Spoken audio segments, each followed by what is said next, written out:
আসসালামু আলাইকুম friends, মিলিস cooking কর্নারে আপনাদের সবাইকে স্বাগতম জানাচ্ছি খাসির মগজ ভুনা রেসিপি দেখার জন্য। আজকের ভিডিওটিতে শুধু মগজ রান্নাই নয়, কিভাবে মগজ পরিষ্কার করতে হয় সেটিও আমি আপনাদের সাথে শেয়ার করব। আশা করছি ভিডিওটি আপনাদের কাছে খুবই হেল্পফুল হবে। তো চলুন দেখে নেওয়া যাক সহজেই খাসির মগজ পরিষ্কার ও রান্না করার এই ভিডিওটি।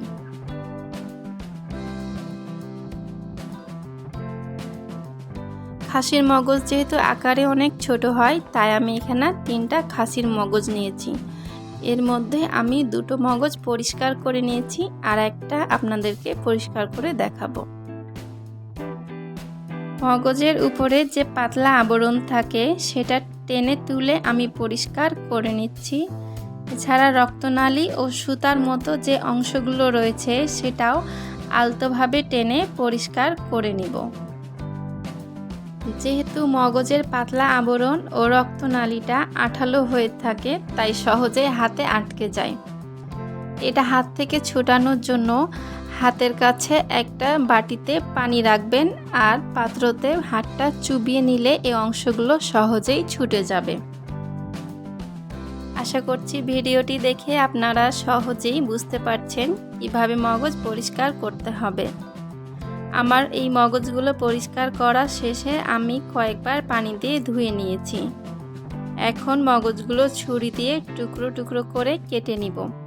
আপনারা বটি বা ছুরি দিয়ে পছন্দ মতো ছোট বা বড় সাইজ করে কেটে নেবেন।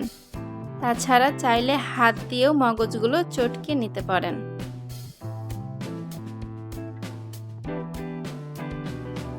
খাসির মগজ ভুনা রান্না করার জন্য আমি চুলায় একটা পাত্র বসিয়ে তাতে দিয়ে দিলাম পরিমাণ মতো তেল। তেলটা গরম হয়ে আসলেই দিয়ে দিলাম পেঁয়াজ কুচি। পেঁয়াজ কুচিটা কিছুক্ষণ ভেজে নেবার পর নরম হয়ে আসলেই দিয়ে দিব তাতে গরম মশলা অর্থাৎ তেজপাতা, এলাচ ও দারুচিনি। সামান্য একটু নেড়ে চেড়ে দিয়ে দিব রসুন বাটা ও আদা বাটা।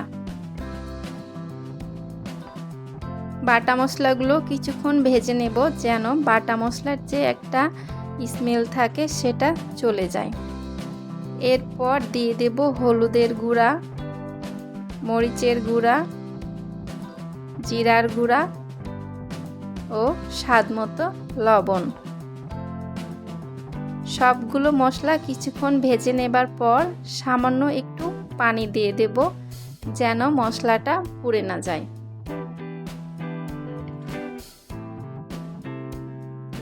এবার মশলাটা ভালোভাবে কষিয়ে নেব।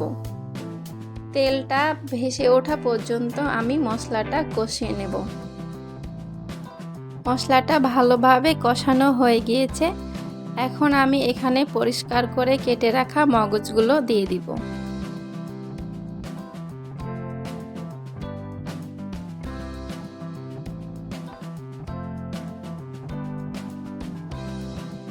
মগজগুলো মশলার সাথে ভালোভাবে কষিয়ে নেবার পর হাফ কাপ মতো পানি দিয়ে দিলাম।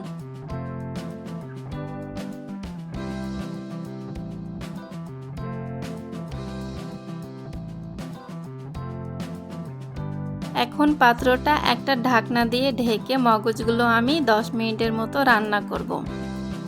এই সময় চুলার ফ্লেমটা মিডিয়াম থেকে লো হিটের মাঝামাঝি রেখে আমি মগজগুলো রান্না করে নিব।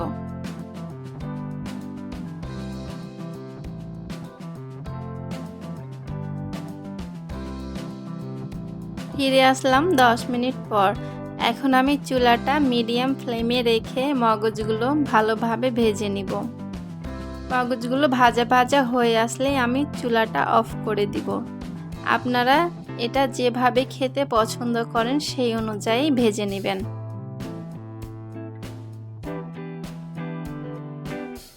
আশা করছি আজকের ভিডিওটি আপনাদের ভালো লেগেছে। ভালো লাগলে ভিডিওটিতে লাইক, কমেন্ট ও শেয়ার করতে ভুলবেন না। আর আমার এই ছোট্ট চ্যানেলটিকে সাবস্ক্রাইব করে পাশেই থাকবেন। দেখা হবে পরবর্তী ভিডিওতে নতুন কোনো রেসিপি নিয়ে। সবাই অনেক ভালো থাকবেন। আল্লাহ হাফেজ।